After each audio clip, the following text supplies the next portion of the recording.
Thank you, Concorla. Minister, at the outset of policing in this country and for the lack of policing that we have in this country, in the interim, wouldn't it be possible for Gardaí that have finished up their time and have left the Garda services could be brought back on a part-time basis for up to X amount of hours, so it doesn't interfere with their packages that they have retired on, which would mean that the likes of criminal cases that have been delayed in the courts for long terms of time, that we would have specialists that were trained in the field that could do 10 hours a week or 11 hours a week, which wouldn't impact them, but it would help the Garda services in investigations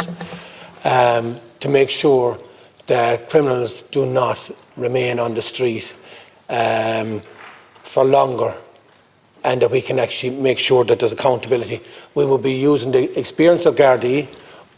to do the research and the paperwork to make sure everything fits within the premises of the courts, to make sure the cases go through. An awful lot of our Gardaí at the moment, they're asked to be on the beat, they're asked to do their paperwork, and when it turns around with cases, often they spend more time inside doing the paperwork than they do outside on the streets. So would it be something that you could look at bringing back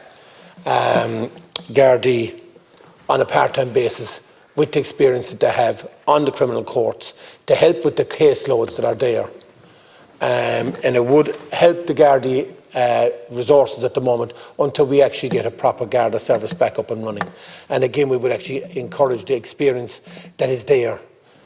going forward, and it would mean the criminal case will get to the courts faster and be dealt with faster, and we would know that that they would be actually convicted,